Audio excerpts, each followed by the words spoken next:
The chat. I'm George Balekji. She's Laura Stickells. We're in the PNC Bank studio.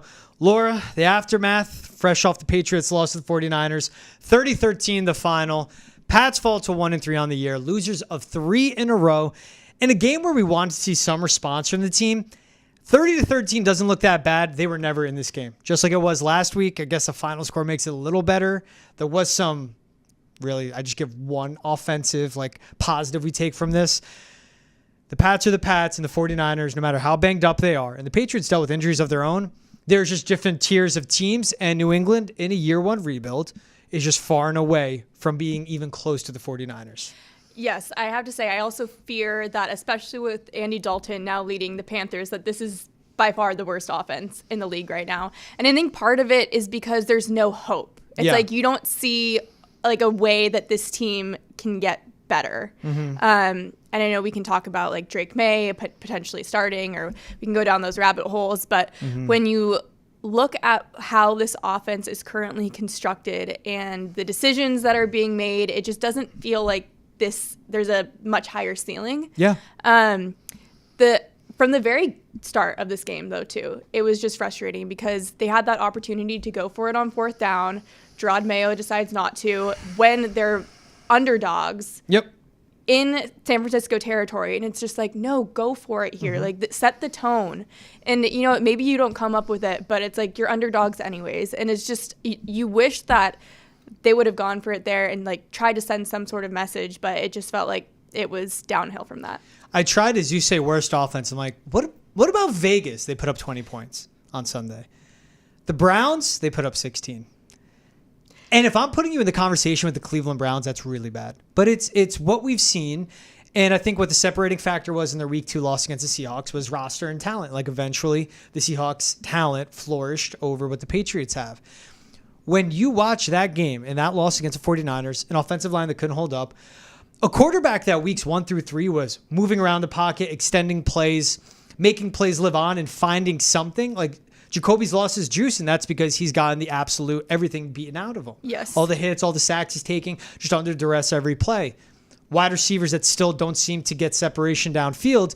And that's where I go back into the schematics of it all and the scheme and Alex Van Pelt. What are you doing to give Jacoby Brissett the tools to get out of plays? That's what he lauded him for. That's what he praised him for. Jacoby's been in the league for a while. He's ran the system. He knows how to get out of trouble. Holding onto the ball way too long, constantly yelling, get rid of it before he gets hit, before he gets sacked. When this offensive line was buying him time, nothing was getting open. He just didn't know to get rid of it. And most of the time they weren't. I went through just a quick tally, and this was running through literally the play-by-play. They had 62 offensive plays. Anything that was either no gain, which would be an incompletion or a run, negative play, behind the line of scrimmage, or a turnover, that happened on 29 of their 62 offensive plays, or a sack too. Almost half of their plays were negative plays for the offense. Exactly, it's just lost, and it's so hard to keep saying it, but the offensive line doesn't allow them to do anything. So it's roster construction. They're dealing with their injuries. Demontre Jacobs, their 4th string left tackle starting today. David Andrews goes out early. Kyle Duggar goes down. That's a hit to the secondary and the defense in the box. They're just so far away from being a good football team. It's bad. The defense is banged up, and the offense just doesn't have any consistency, flow, or juice. No, I totally agree. It's just the talent isn't there. And I know you can talk about scheme or whatever you want, but I just don't feel like the talent level is there with what they have right now. I know people are saying oh, you have to trade for a wide receiver, have somebody that's open for Jacoby Brissett to throw the ball to. And you're hearing more and more. Even I am starting to think about okay, maybe we put Drake May in. Maybe you think about it. But I can't, it's so hard for me to balance that because when you look at a couple of the Jacoby Brissett plays today, I think that one play that he actually extended, it was the first completed pass to Antonio Gibson, which was a first down. It's okay, he was actually able to extend that play. Those are plays that you would expect a quarterback like Drake May to be able to execute. As well as that interception that he threw, it's I feel like if he just was able to hold on to that ball for a little bit longer, extend that play just a little bit more, those receivers might have been open. And instead, he just felt the pressure from the defense, and he just threw the pass maybe half a second earlier than he should have. Or I mean, he needed to throw the ball away at that point. But, like, if you were Drake May, maybe you could have scrambled a little bit more. But, I mean, especially with David Andrews out right now, it's like, who knows what's going to happen there. And it's like, That's the one thing you can't lose. It's like, do you really want to put Drake May in the football game without your starting center with an O-line that's already, like, decimated and is on their fourth left tackle? I mean, I wouldn't want to. But it's if you're looking for this team to get better this year, and you want to be more competitive, that's, in my opinion right now, the only answer. Do I think it's the right thing to do for the longevity of the franchise? No. But it just depends on where this team or the organization wants to go. I tried coming into Sunday with an open mind, right? Like, if I see something, as much as I say sit them, let them marinate, let them learn until the offensive line is ready, you can only keep rolling out this approach so many times before. It's just at the purity of go out and try to win the game. The way they were still running the ball, down 30-13 at the end of the game. Like, they're playing not to lose instead of playing to win the game. You mentioned it on that 4th and 1 where they go with like a tush-push look and then go hard count, call timeout, then go for it. And they have a jumbo tight end set up to the right side, but they run behind your 4th-string left tackle and Austin Hooper on the left, and that play had no chance. Just run downhill or do the tush-push. To go up and say we're going to go hard count and then call a timeout, that's telling your offense, like, okay, we're going to get off the field. Then you're like, no, you're going for it now. It's like, really? But what you point out, too, the first 3 drives, first drive, 9 plays, and they punt. San Fran gets a field goal. Second drive, first play, Ramondre Stevenson, his 4th week in a row fumbling, 2nd week in a row losing it, San Fran with the field goal. Third drive, that's the Jacoby Brissett pick 6 thrown to Fred Warner, who, by the way, Fred Warner is like one of one. He's the best middle linebacker. He's the best off-ball linebacker in the NFL. He's one of the best players in the NFL, period, regardless of position. The way he handed off one route, where I thought, I'm like, Jacoby did stare at the route, but I'm like, Warner's right there. Then as they show the replay on Fox, you see, well, he was handing off one receiver, pushing him off his route, step back to his right, fell on his butt, got up, and took it to the house. If he was wearing 21 instead of 54, you'd be like, okay, that's a Sean Taylor-esque play. Like, that is a safety play. Just because he's an off-ball linebacker, no. He makes that play every time. But it just gets into that. And Hunter Henry said it. They're not built to turn the ball over. You can't turn it over, let alone give the other team points, especially when it's an offense and a scheme that is as disciplined and as good as a 49ers. And one thing I want to look for, too, like just correcting the mistakes from the Jets game. On defense, still no containment on Brock Purdy. I mean, Geno Smith, week 2. Aaron Rodgers looked like he was Brock Purdy in week 3, just extending plays, getting outside of the pocket. The first two third down conversions the 49ers had, it was like 3rd and long, 3rd and 7 or 8. Purdy, nothing, scrambled to his left both times and gets a first down. Like, you just want to see these minimal improvements. It keeps it close. But if they're not fixing these, especially with 9 days off in between games, it's the 49ers. They were injured, but they're still a machine. And Kyle Shanahan's one of the best head coaches in the game. You want to see these small improvements week to week, and we just didn't see it. And this was a huge prove-it game to me for Gerard Mayo, for his coordinators, and we just didn't get that. And I love that you pointed out that 4th down, all that, like the game management, the clock management, that was bad too. And Gerard Mayo's a work in progress, just like this roster. I just want to see improvements, and we're just not getting it. Yeah, you touched on a lot there. I think the first thing, and I actually think Greg Olsen said it really well during the broadcast. He said, all they have going on offense right now is Ramondre Stevenson, but if he can't hold on to the ball, then they don't have anything. And that's what you think when he fumbles that ball, Exactly, and that was right from the beginning of the game. And you're like, oh, gosh, like this game is over, essentially. And he's right. Like, Ramondre Stevenson right now is the only thing that this team kind of has going for it. And I think just, beyond that, like, the one bright spot that I saw today was rookie Jalen Polk's, like, incompletion on the sideline. And you're like, okay, at least the one thing I'll say about, like, that's my one bright spot. And it's obviously he didn't make the catch, but it's like, at least they're attempting a pass downfield, which you don't see from this team. At least you haven't seen from them this season. At least they were attempting a pass downfield, and there was a receiver in the area. It's like, all I want to see is that they attempt passes downfield, in that they could theoretically be caught. It's like, I'm not asking you to become a passing team or anything. Just have some sort of threat of the pass there, because otherwise you just really don't have anything. And I mean, it goes back to like, okay, well, who do you have as receivers? It's like, just do your best. Like, just even if it's an interception, at least there's somebody there. And it's like, I don't, at least you have more guys that need to play back. I don't know. It's just like I'm at a loss at this point. It's like you hear my gears spinning right now. It's so much. You're like trying to come up with it's like a riddle. It's like, how do you make offense out of nothing, essentially? It's like, I literally heard it on the radio when I was driving in here. I don't even remember who said it, but they're like, it's like the Patriots are looking under, couch cushions, trying to find something. Anybody. Trying to find anything. And it's like, you don't have it. So. That's what I want them to do. Like Keegan Stiefel and I, when we did Foxborough Rush, we were like, who can they get? It was tongue in cheek, but it was serious. I'm like, Donovan Peoples-Jones is on the Lions practice squad. Like, that's what they have to start doing. The one positive play, quick completion of Pop Douglas. He chucked it backwards to Ramondre Stevenson. We're like, oh, creativity. Taekwon Thornton flagged for blocking in the back. 0 catch from Taekwon Thornton. He has been a nothing at all this season. Like, players like that, as you continue to evaluate, I'm done with. Hunter Henry, he had his big Seahawks game. In the second half, he had 1 catch for 11 yards. So his 10 quarters of football since that first half against the Seahawks, he now has 7 catches for 34 yards. Like, this is what they're working with. And that's what they're getting. Like, if Hunter Henry was their bailout, but then you see the emergence of Jalen Polk, that's a positive.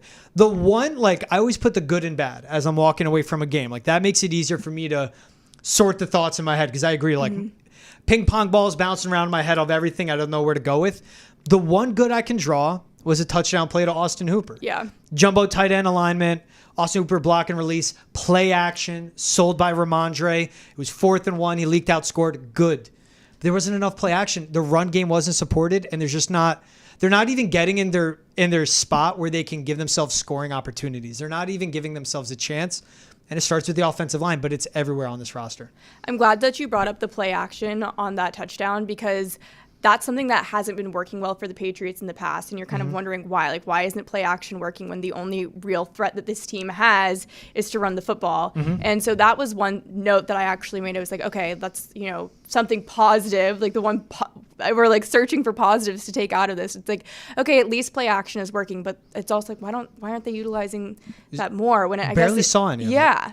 And I know it hasn't really worked in weeks past, so maybe that's why they're moving away from it. But it just makes sense in this offense. Play action makes so much sense in this offense when it's built around the run game, and it's like I said, it's the only threat that they have. You would think that play action would be more effective. So definitely want to see more of that. It's one of a quarterback's best friends. Like, the run game is, obviously, but like the play action off of that. Anything that can buy him time, get his receivers to get help with separation. And the PFF breakdown of pass plays, I believe they had like 2 play action passes in this game. It's unofficial. We'll see if they go back and grade it through. Me trying to go with my charting of the game too. But it just didn't make sense in that. That's what I was wondering. And if you're going to run the ball, as they were in the second half in a blowout, but still run it because it's all you can do, get the play action working off of that. Jacoby was sacked 6 times. So he's now been sacked 17 times, hit 40, and 119 dropbacks in 4 games. 17 sack. He's been hit 57 times. That's almost half of every dropback he is getting hit. He's ending up on the ground or he's getting taken down. It's again, it goes to that. And on top of when we looked at like the game and clock management, Jordan Mason fumbles. It's 1:30 left in the half. No timeout is called, but they force a punt. Good Marcus Jones return. And then it's like, just call the timeout there. Like, give your offense time. Get into a 2-minute drill. Like, give these guys opportunities to at least put the pressure on. But then Malik Collins blows up back-to-back plays on Layden Robinson. Earlier in the game, George Kittle had a catch on 3rd and 9. It wasn't a catch as you look at the replays. No challenge flag thrown. Then when Ayuk has a catch, that's challenge on 3rd and 9. It's just, you got to be aggressive. And to what you go with the 4th and 1, I think the same thing with the challenges of, your team's bad. The roster talent isn't there. Your quarterback and offensive line aren't up to par, especially against a D-line like this. If you're Gerard Mayo, you cannot play scared. You cannot coach scared. You have to go out and take the game from the jump. It's challenging early. That's going for it on 4th and 1. Or just be decisive and take the points and kick the field goal. But you can't walk away with nothing. And that's what they keep doing. And that's what's frustrating watching this. Week 2 against Seattle, like 2 minutes left in regulation. We're watching it, and I go to, the producers we work with. I go, whatever happens here, at least it's fun. Like, that's what I enjoyed. I'm enjoying my Sunday after the last 2 years of it being absolutely abysmal. The last 2 weeks have been anything but that. It's not a good team. It's not a good product on the field to watch.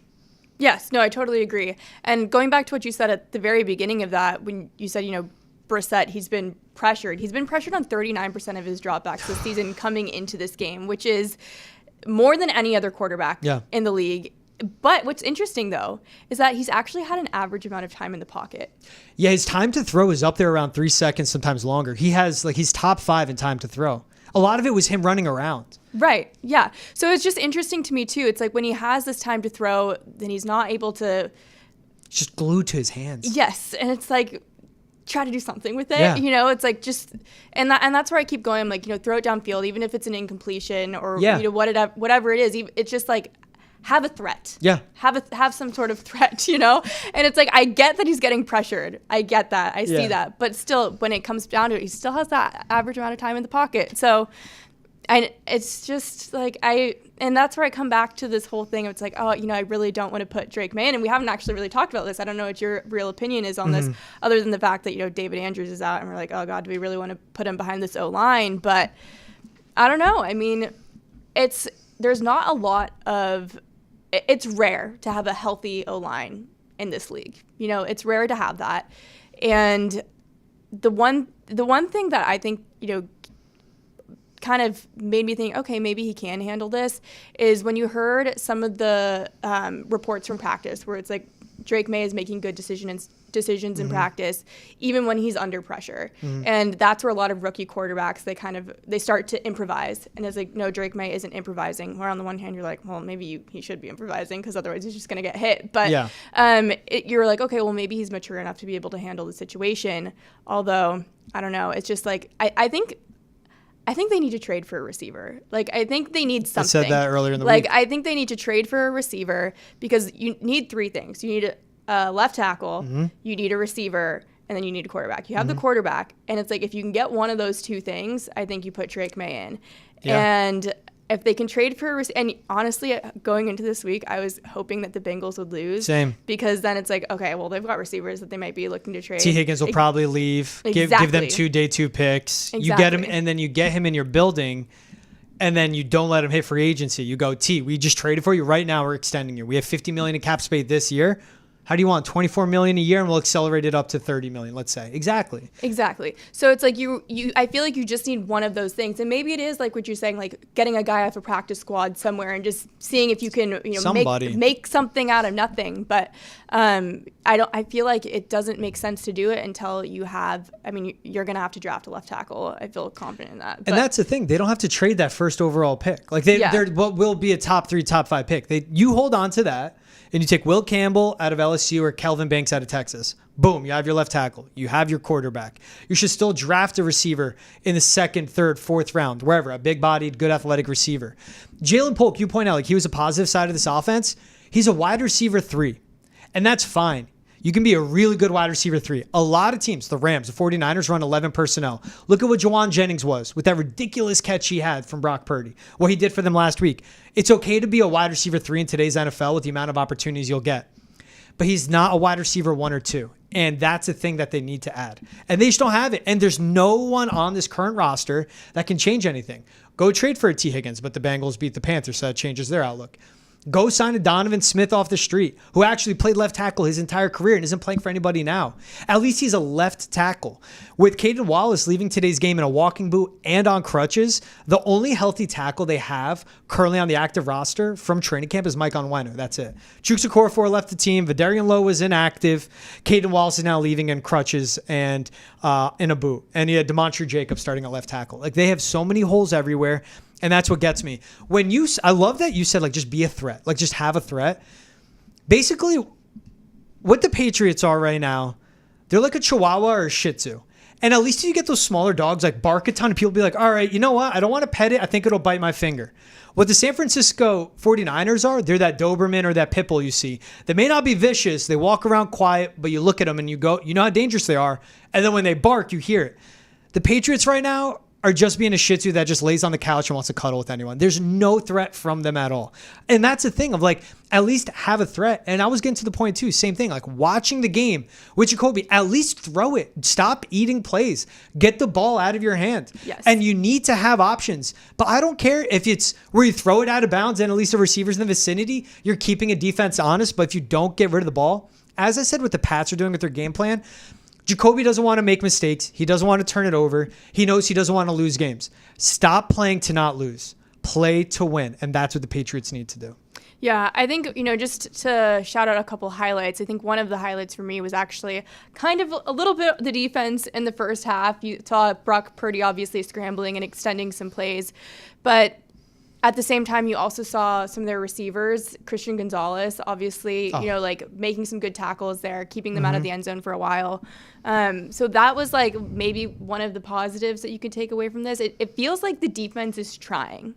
Like I do feel like there's good energy in the defense, the defense hasn't been obviously phenomenal, but it's like I don't put any of this on the defense. And special teams is obviously like the huge highlight of the game. But at least it's like one of three phases looks good consistently. Yeah, and I would say it's like defense is fine enough. Yeah, special teams somehow looked good, which is surprising because I feel like for poorly coached football teams, typically like special teams doesn't usually look Bryce great. Behringer's been nails since he was drafted, and Joey Sly's a vet. Like exactly, they don't have liabilities on special teams. Yes, that's exactly. so important, and they're capitalizing on it. So that's great. But really, it just comes down to the offense, and I'm curious. What do you think of Gerard Mayo? It's only now 4 games in. All right, this is a huge box to open for me because I go back to, I hate that they predetermined this hire 2 years ago. Whatever it was. Robert Kraft will always paint these BS narratives. Oh, it was like a fairy book when he came into coaching. I knew he'd be it. No. But they baked it into his contract 2 years ago, and that's fine. But if you're running a business and you're running an organization, you need to get the best candidate in the building. Defensive-minded, offensive-minded. But you have a first-time GM, a first-time head coach, a first-time defensive coordinator, and an offensive coordinator that's calling plays for the first time because he was under Kevin Stefanski, who's one of the best head coaches in the NFL. Gerard Mayo, 4 games in, I'm not going to, say he's done yet. And again, as I point out, like with the game management, I want to see growth there. I'm losing confidence with this team I want to see like the minimal, in the margins, the improvement from week 3 to week 4, and it's not there. Like this team has digressed week by week. So that's my issue with that. It goes to the hiring. I knew what Dave Canales was going to be, like what happened with him in Carolina. Followed him from Seattle to Tampa. We saw the uptick for Baker. Look what he does with Andy Dalton as his quarterback now. Like the Panthers are scoring points like that alone. Bobby Slowick will be that next guy. Clint Kubiak will be that next guy. Like coaches like that, or at least get someone that's been a head coach before. It's just such a crucial point of your franchise. I'm not going to write off Gerard Mayo yet. That would be insane. It would be the same if Drake May was playing, or as Caleb Williams or Jaden Daniels, if I say they're a stud or a bust 4 games in, like you need 2-3 seasons to make that call. But it's just these small margins and what's happening. And to be completely fair to Gerard Mayo, now he should have banged his fist on the table and said, get me an actual left tackle. This roster was doomed from the jump. And now with Duggar knocked out of the game, they were without some of their most important defensive players because it's Kyle Duggar, no Christian Barmore, no Jawan Bentley. Matt Judon's now on the Falcons, where you had Christian Gonzalez and Jelani Tavai and Jabril Pepper. So it's like 3 of your best 8 defenders still in the game. At that point, I don't know. So it's a lot there. But this team, again, not seeing the improvements, that gives me the concern. But this roster is really bad. That's my thing. My thing on Gerard Mayo is I just wish he was a little bit more definitive in his press conferences. I wish he said just a little bit more. I mean, even with the interview with Pam Oliver, he's like, like the communication's just not there. It's like, well, you had 10 days in practice or however long it was since the Jets game. And it's like, I wish you would just say a little bit more than that. And then in the press game conferences, instead of being, we're going to have to look at the tape, we're going to, it's like, no, like be a little bit more definitive. Like say like this, it's great that you're a player's coach, but it's like there needs to be a little bit more here, you know? Like I want a little bit more anger, frustration, just a little bit more passion, like maybe something to like get people to get some jump out of some of these guys. But like maybe it is having, who knows what's going on behind the scenes as to whether or not Drake May is going to be starting versus Jacoby Brissett. But it's like, I know they know they can't start him. But I think it's just like having those more conversations with Jacoby Brissett and being a little bit more forceful, like what you're saying, like you're holding onto the ball too long. Just like get the ball out of your hands, like being a little bit more aggressive. Stern. Yeah. It goes back to Patriots had the ball, 5 minutes left in the game. They're down 30-13. What's the difference between this week and last week when you put Drake May in? They don't. They put Jacoby Brissett in. That tells me everything I need to know about what they were seeing from the offensive line. And they learned their mistakes from last week, where they said, Well, the offensive line wasn't blocking as well in the second half. It was in the first half. That's after the Jets game. The very first play of the game, Jacoby Brissett got hit in the chin. Second pass attempt, he got sacked, unblocked up the B gap. He said after the game, there was no thoughts today of putting Drake May in the game. They knew with Jacobs at left tackle. Once David Andrews is out, I was like, it's over. Yeah, they made that decision of he's not going in. And that first play, too, in the second half, like, the O-line was absolutely, like, blown up. Yep. You saw it, and it's like, they cannot put Drake May in for the second half of this game. He knew it. And then Gerard Mayo said after, too, schematically, we need to do a better job of getting the ball out of our hands right now. Secondly, I would say the offensive line needs to do a better job holding up and protection. I would say thirdly for him, he should have said, thirdly, we need to go out and get an actual left tackle. Like, that's what this roster needs. Sidy Sow got back into the starting lineup up front. He is a starting guard in the NFL. People may not think so. He was really good for them last year. He should be good for them this year. First game back, tough sledding, going against Joey Bosa, going against Malik Collins, going against his defensive line. There needs to be more from this. But the second David Andrews went down, I agree with him this time not putting Drake May into the game. Get him the reps. But that's where I start and stop every time. That's why I wanted to have an open mind from this game. Hey, if the offensive line looks okay, or if the play calling's better, where it's quick decisions, get the ball out of your hands, 1, 2, 3, go, just one step, go, get it out, quick reads from shotgun. But there was none of that again. That's what Aaron Rodgers did last week. That's what Brock Purdy will do at times. But he has the legs to extend plays, and obviously the IQ and the experience. That's what I want to see from Drake May. Should we get to game balls? I think we should. All right, this will be an interesting one. So who gets your offensive game ball? Okay, I mean, this was probably... Excuse me, sneezing. They made you sick. The game made you sick. Me sneezing on a pod, that's basically the Patriots offense today. It's so funny. I was actually thinking about that coming in today. I was like, what if I want to like a show somewhere and I have to sneeze because whatever. You know what? You know what? Let's normalize sneezing at work. Normal behavior. Anyways, my offensive player of the game. This was a real exercise for me in creativity, as I was telling you beforehand, because I'm like, okay, who can I come up with being my offensive player of the game? I think your offensive player of the game is probably my MVP. Okay. I was deciding between Austin Hooper because I'm like, well, at least he had the touchdown. But I ended up going with in line with what I said earlier. I went with Jalen Polk because at least he was what I think is the missing piece in this offense, which is any sort of downfield presence. Yeah, especially on the outside. Exactly. And that was, obviously it wasn't a catch, but that was but it was very impressive. He has strong hands. Like, that's what I liked about him coming out of Washington. He is a really good boundary receiver. And he was fighting for it at the end of the game and in the second half when this game was long gone. So, yes, he was my offensive MVP. You know who he is? He's a dog with a bite. Like, yes. I'll take that. Exactly. And I know what you're saying too, just about like you need a number one wide receiver. You need a one. At least he's showing something, though. Exactly. But I like that he looks like, okay, maybe he could be a piece. Antonio Gibson had a 50-yard reception. He has the longest rush and reception on the season. Antonio Gibson, the backup running back.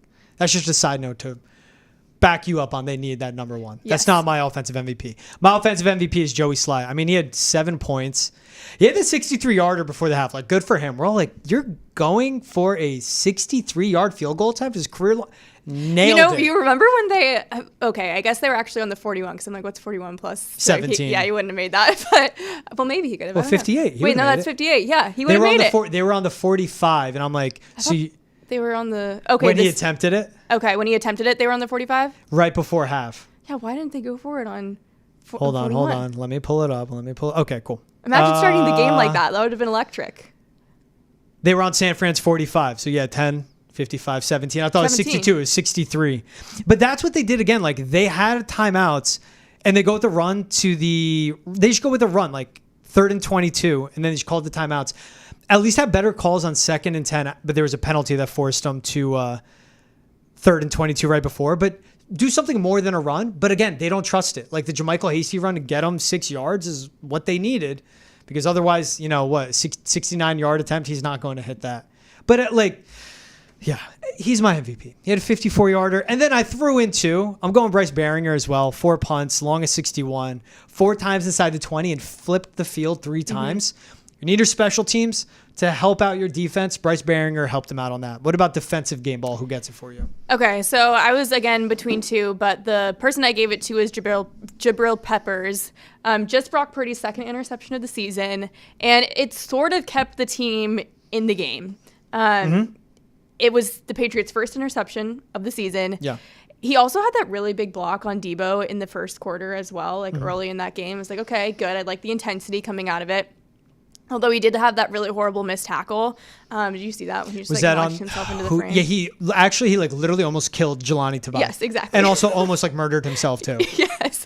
So he did. Jeez, I love him, but man, Jabril. So he did have that really horrible missed tackle, but I'm still giving it to him anyways. The other person that I was like, okay, maybe it could have been Christian Gonzalez, but I do think that Jabril Peppers being more of like a leader on this team as well, especially in a game when they probably really needed some leadership. So that's why I give my defensive MVP to. My defensive MVP, I give it to Dietrich Wise and Keon White. They combined for 2 QB hits and a sack. But like they were doing good on the pass rush. A lot of stunts were giving issues to the 49ers offensive line. But again, the lack of containment. And to me, that's not on them. That's on DeMarcus Covington. What are you scheming? Someone to be a spy. You know Brock Purdy's athletic. Everyone knows. Wise and Keon White played well up front. They played okay. So that's why I gave him the game ball. As you can tell, I'm not confident. Like this is an excitement. I'm like, here you go. Exactly. Participation trophies at this point. I know. I'm like searching for reasons to give guys a game ball. That's how I'm coming up with these. I'm like, I guess I could give a game ball to the person that didn't even have a completion, but it looked like he could have. This is my idea from week 1. I said, let's stick with it. By next week, if the same thing happens, I'm going to start giving it to the other team. I do not care. Well, that's what I was thinking. I was like, I almost messaged you in our group chat. Can I give it to the other team? My team MVP was Joey Sly, by the way. There you go. Nice MVP. I was trying to decide. I was like, well, I mean, he obviously was the best player in the game, so I guess he's got to be my MVP. But I mean, truly, he was the only reason why this game was mildly entertaining.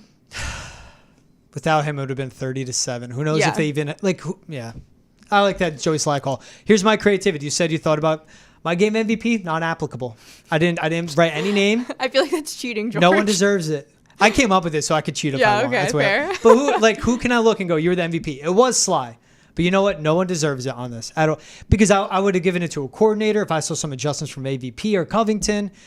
Christian Gonzalez was great on Ayuk, flat papering him, sticking to him. I think only 2 catches allowed, 45 yards. But I'm just not going to give it to anyone. I'm going to be tough. I'm a tough grader. I mean, I again, just to continue my pitch on Sly, why he should have been your MVP and why you should have found somebody else to be your offensive MVP. Where did he go to school? Oh, I thought you were going to say he's a Pac-12 guy. Oh, no.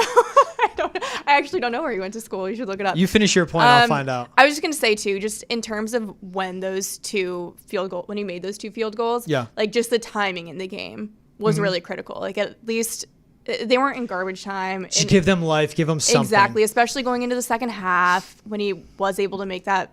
Well, that was the 63 yarder? Right before half. Yeah, right before half. So at least you had that. And otherwise, NA. I'm going to start doing that going forward. Now I know. You know what? I'll allow it. You're going to bring anyone into it. Yeah, whenever I don't have a comment for you going forward, I'm just like, NA. Not applicable. Joey Sly, Virginia Tech graduate, by the way. Oh, nice. Go Hokies. Okay. Tough loss against Miami. All right, so let's get into our week 4 takeaways. And let's start with this one. This was interesting by Fox. So we'll get into the Baker Mayfield, Tom Brady thing.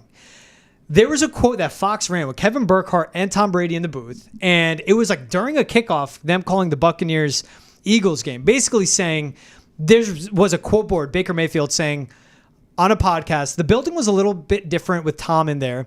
Obviously, playing-wise, Tom is different. He had everyone dialed in, high-strung environment. So I think everyone was stressed out. Then he said they wanted them being the Buccaneers. They wanted me to come in, be myself, bring joy back to football a little bit, and just continue to raise the level of competition.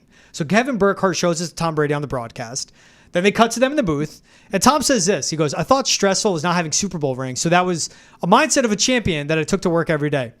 This was in daycare. If I wanted to have fun, I would have went to Disneyland with my kids, like eviscerated Baker. And they kick it, and then Kevin Burkhardt's like, no, you got something. Like, keep going. And like Kevin Burkhardt's like, A+, broadcaster.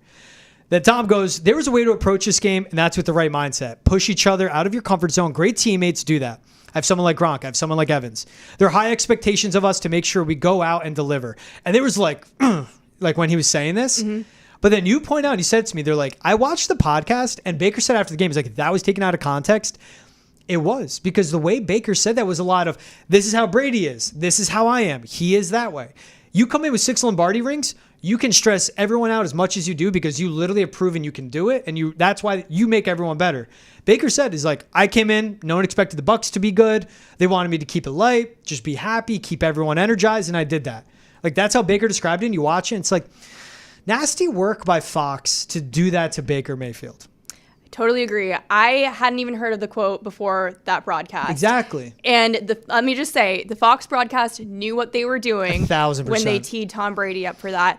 And I wouldn't expect Tom Brady to say anything else. He's a competitor. Even though he's a broadcaster now, he still has that like competitor's mindset. He's like, bro. And he's going to take it personally. Yes. That's what competitors do. And he's going to come back like that. But truly, I agree. I watched the first bit, and if you're looking to go find this, what was it called? What was it was Corey Kluber's podcast. Yeah, Corey Kluber has a podcast. It's Corey Kluber's podcast, but if you want to go listen to it and hear it for yourself, it's right at the beginning, so you don't have to go very far in it.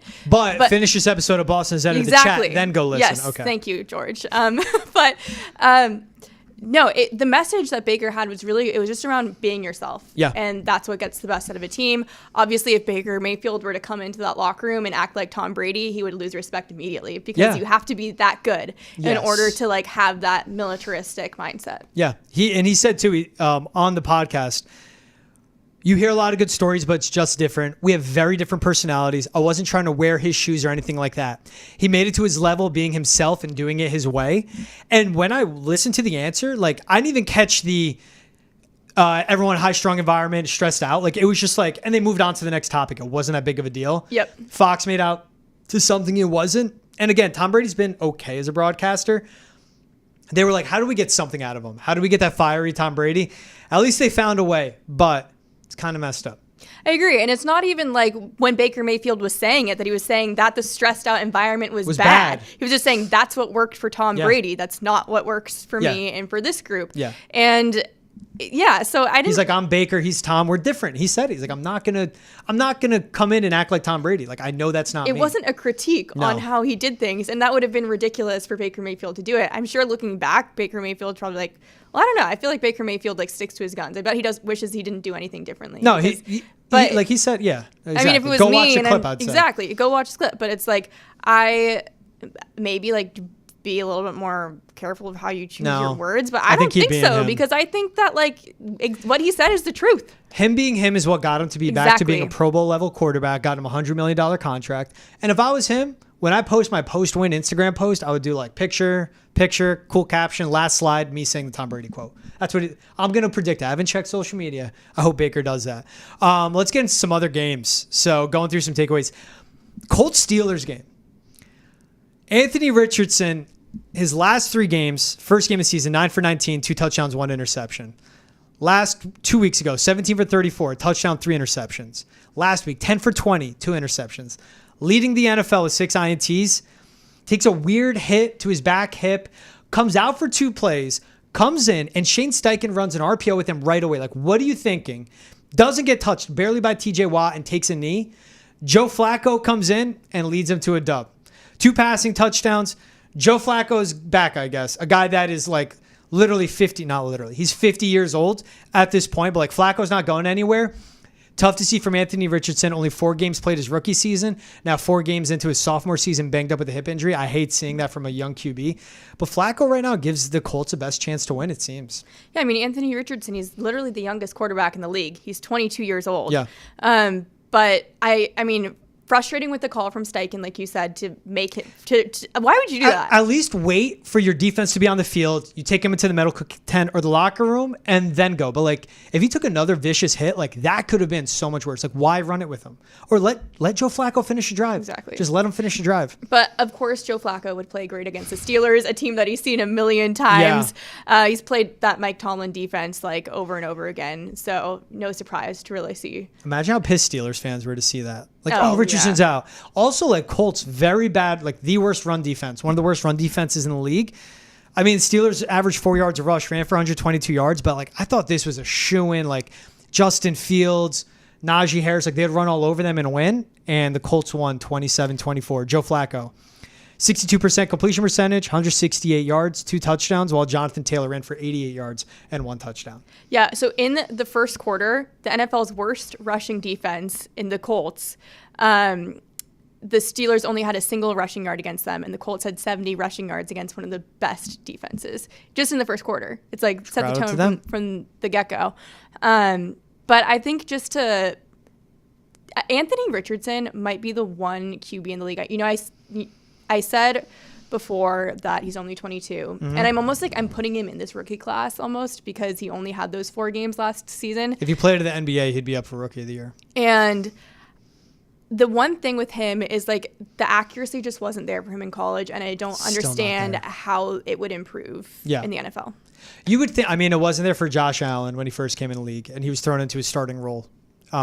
You'd think with time, there's been no improvement there. And that's what scares me. There hasn't been that improvement from Florida. Like, at least I want to see rookie year to second. No, it still hasn't been there. So the Buccaneers actually won the game. Like, all the talk we gave about Baker and all that. They end up beating the Eagles. I mean, just run them off the floor. Baker Mayfield completed at his first 14 completions with a minute into the second quarter, completed 14 passes, 2 passing, 1 rushing touchdown. I mean, he was just a man on fire. This Eagles defense, I thought would be one of the best in the league, especially with Vic Fangio running it. They don't scare me at the defensive line. They don't scare me on the outside with all the investments they made in the draft. The Eagles are in trouble, and Jalen Hurts continues to turn the ball over in really inopportune times. I am worried about the Eagles. This Bucs team getting back on track. And by the way, they sacked Jalen Hurts, I believe, 6 times. Yeah, no, Jalen Hurts, the turnover issue with Jalen Hurts, I mean, that's really been the headline, I think, for the Eagles. Yeah. 8 turnovers in 2022, and since 2023, he has 27. And the thing, too, it's like the fumbles are there. He's had 9 fumbles in his first 4 seasons as a pro, I think, in each of them. Yeah. But last year, more of those fumbles were lost, so I think that comes to mind a little bit. But it's really the interceptions. Like last year, the interceptions, he had through 15 interceptions last year. And when I was trying to do some research, like figuring out what is going on with Jalen Hurts, what could be the cause for this, it's like Shane Steichen, who we just said, why would you call that a play call? He was his offensive coordinator 2 years ago. He was the offensive coordinator back in 2021. Yeah. And that's when the offense looked really good. That was his first year taking over the play calling duties from Sirianni. And back then, they were utilizing Jalen Hurts' strengths. He's a power runner. He's more of a north-south guy. He, squatted 500 pounds at Alabama. He squats? No way. I didn't know. You didn't? Wait, I'm joking. Oh, okay. Because all you hear is that he squats 500 pounds. Yeah, okay. I was like, I don't know what you're talking about, George. Anyways, and he's just different from a lot of other quarterbacks in that sense. And so they were more focused on the run game then, and now they're kind of trying to turn him more into a pocket passer, it seems. Yeah. And I just don't necessarily know if that's his game. Just watching that game, they were down 10, 24-14 in the third, in the red zone, 1st and 10, held on to the ball too long, stripped, turnover, game. Shot. Again, no A.J. Brown, no Devontae Smith, no Lane Johnson, but it's the turnovers for Jalen Hurts. We're not going out his final numbers. You texted about this one. You were excited. Sam Darnold, MVP, 4th best odds in the NFL at 13-1, behind Josh Allen, Patrick Mahomes, and C.J. Stroud.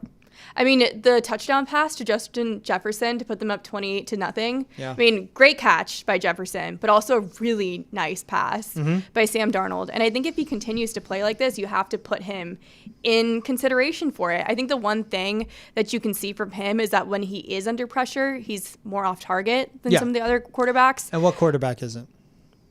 Exactly. But truly, his off-target rate when he's pressured is higher than all but 5 quarterbacks in the NFL right now. So that's the one thing. It's I think he just needs to make sure that his decision-making stays sound, or just not decision-making, but I think if he is under pressure more, that's the one area that I think could kind of throw him out of that race. His deep ball has been great. Jordan Addison back. They connect for 2 touchdowns. I mean, what he's done, 208, 2-1. That's week 1. 268, 2-1. The 2 being touchdowns. 181, 4-0. 4 touchdowns today.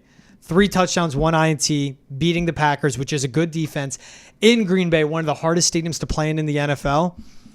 That's where, when we get into the Drake May combo, why we talk offensive line. They have Christian Darrisaw, one of the best left tackles in the league. Okay, we're talking about receivers. Well, he is the best wide receiver in the league. I bring up offensive play calling. Kevin O'Connell's one of the best play callers in the league. We saw Jalen Naylor break out for them. Aaron Jones is used. Jordan Addison's back when TJ Hawkinson's in the fold. With Baker in Tampa, Geno in Seattle, Sam Darnold in Minnesota, we see these quarterback revivals happen time and time again. Darnold was very talented coming out of USC. Shout out Pac-12. See, it's a Pac-12 guy for you. It was the Jets. Yeah, he was seeing ghosting and everything. He learned how to play football again in San Fran. Similar system going to Minnesota with Kevin O'Connell, and now we see him flourish. To me, at this point, he's going to continue to be a top 10, top 12 passer in the NFL because of his situation, and he does elevate this offense, which is really important for him. Totally agree. Why do you think I brought him up? Pac-12 guy. You always bring in the Pac-12. Stanford grad. Check out Laura's website, by the way. I always like to plug it because she created her own website. And when you told me that, I'm like, why am I talking to you? Like, I did code it myself. I am. So hopefully it yeah, works. she taught herself code too. Exactly. Again, Yes. I try not to too much osmosis on Laura. I try to grab it from her because I can only get smarter. I need it. You don't want my IQ. She's Laura Stickells. I'm George Balekji. This is Boston's Enter the Chat from the PNC Bank Studio. Wherever you're listening, please like, subscribe, download, rate, and review Spotify, Apple, Amazon Prime. If you're watching on YouTube, hit the subscribe button on Neston's YouTube page as well. We're also on Twitch. We'll see you guys next time. Remember, Boston's Enter the Chat. New episodes dropping every Monday through Friday, every weekday. And of course, Foxborough Rush, new episodes every Monday, Wednesday, and Friday. We'll see you guys another time.